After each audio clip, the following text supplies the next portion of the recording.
벌렁거리는 이들을 고쳐 주십니다.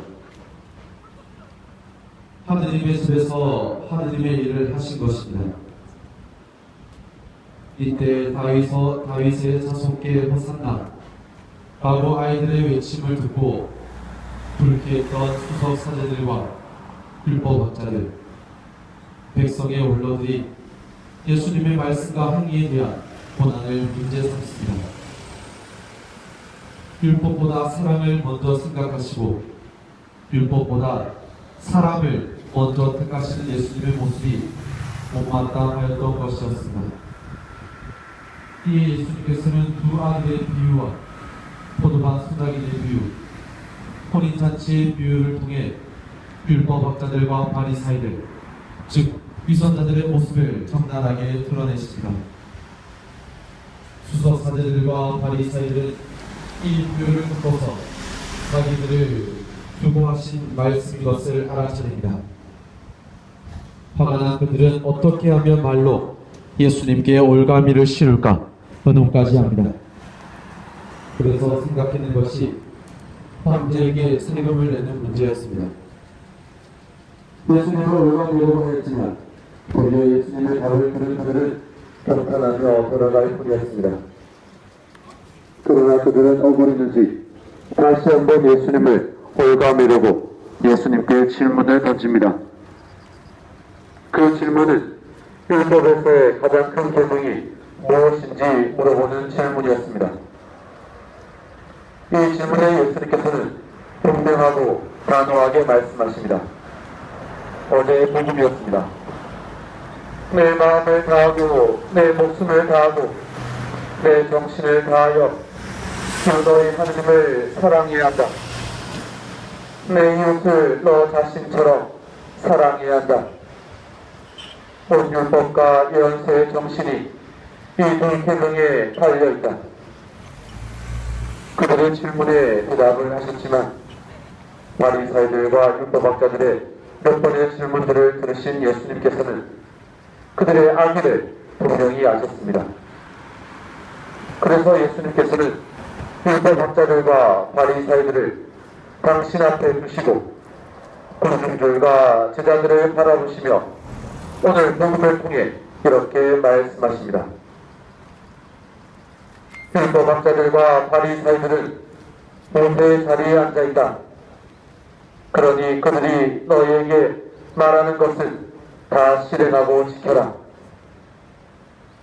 율법학자들과 바리사이들의 역할에 대해서 부정하시지 않으십니다.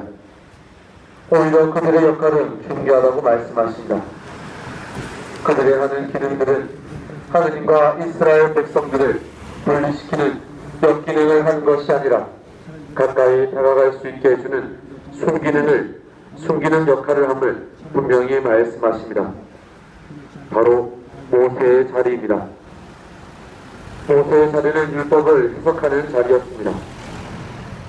즉 율법의 전문가인 율법학자들의 율법에 대한 해석, 그 권위는 인정하셨던 것입니다.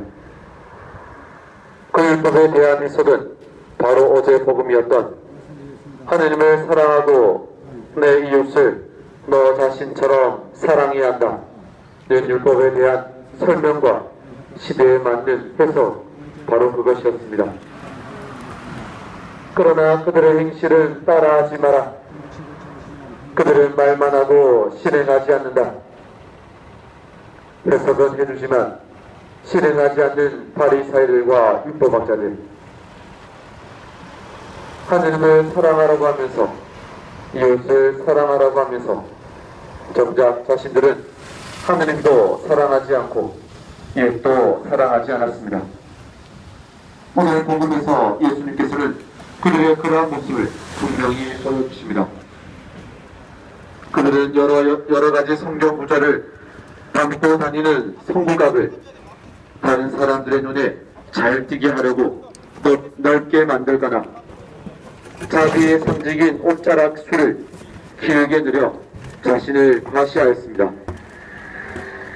즉 성결 구절과 자비, 이 모든 것이 하느님의 것인데 하느님을 드러내기보다는 하느님을 통해 자신을 더 높이려고 한 것입니다. 즉 하느님을 사랑하라는 계명을 실행하지 않은 것입니다. 이웃을 사랑하는 계명도 실행하지 않고 있습니다. 율법의 권위를 두고자 그들은 사람들에게 무거운 짐을 부과하고 있지만 그들은 자신의 손가락 하나 배려하지 않고 있는 것입니다.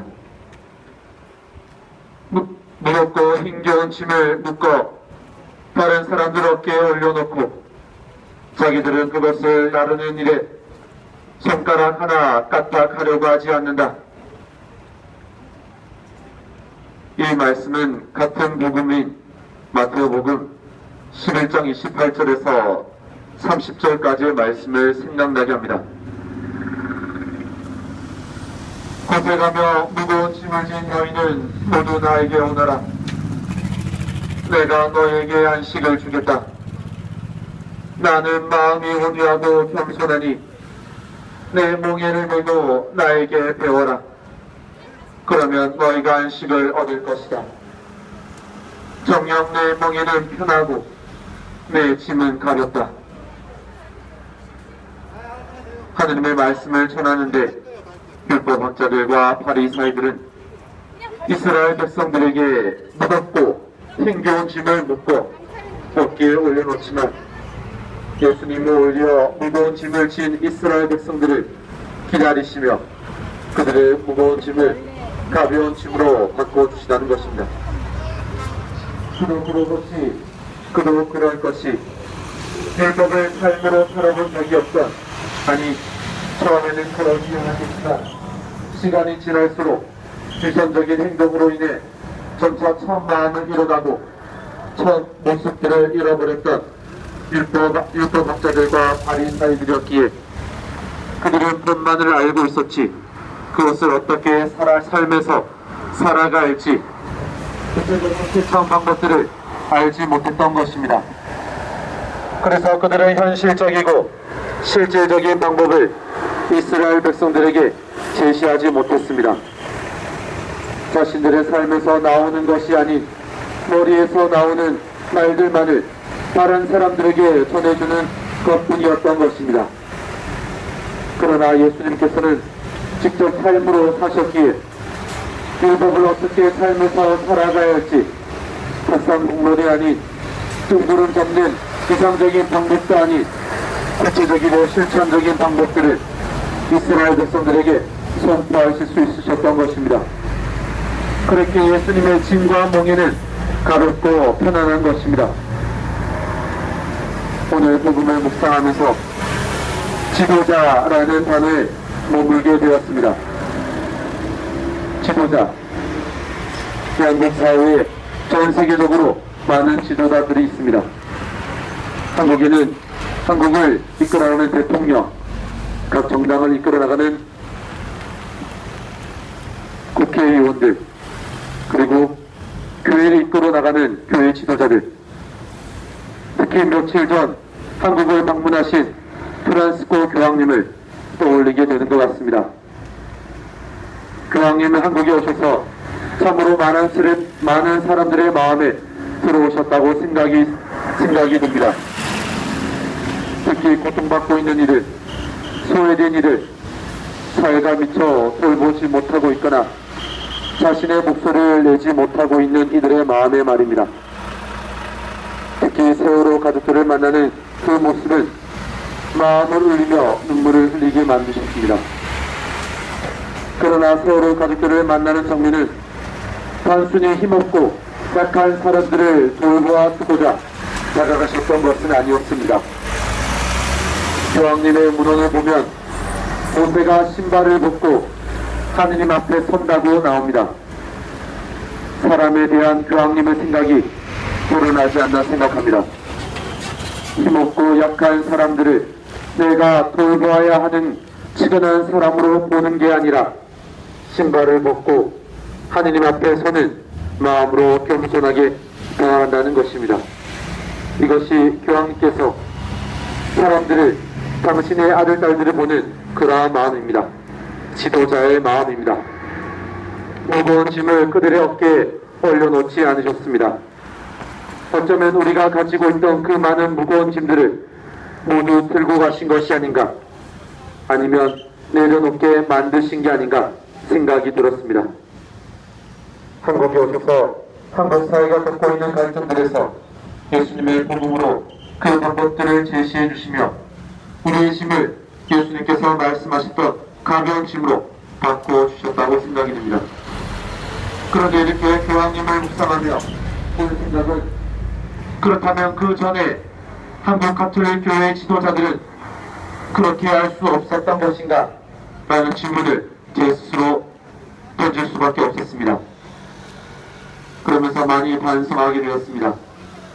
수도자이며 사제이기에 더욱더 저 자신의 부끄러움을 감출 수가 없었습니다.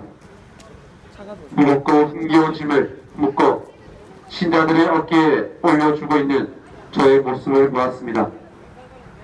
또 예수님처럼 무겁고 힘겨운 짐을 든 이들을 기다리며 기쁜 소식인 복음에 가볍고 편한 멍에를 주기를 피하고 있는 저의 모습 또한 보았습니다. 섬김을 받으려고 하는 저의 모습들, 참으로 부끄럽고 무거운 생각만 들었습니다. 그러면서 오늘 마지막 말씀에 머물러 봅니다. 너희 가운데 가장 높은 사람은 너희를 섬기는 사람이 되어야 한다. 누구든지 자신을 높이는 이는 낮아지고 자신을 낮추는 이는 높아질 것이다. 가톨릭 수도자이며 사제인 저뿐만 아니라 이 땅을 밟고 계시는 모든 사제이자 수도자, 그리고 교회의 어르신, 성직자분들 모두 이 말씀을 다시 한번 생각해 보아야 되지 않을 것인가 생각합니다.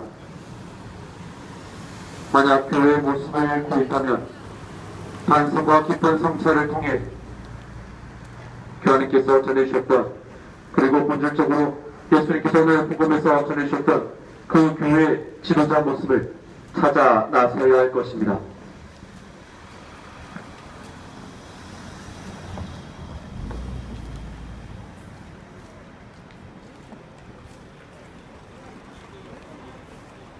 아멘.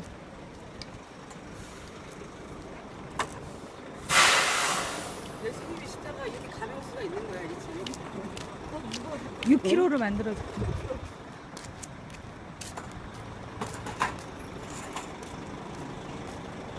아멘.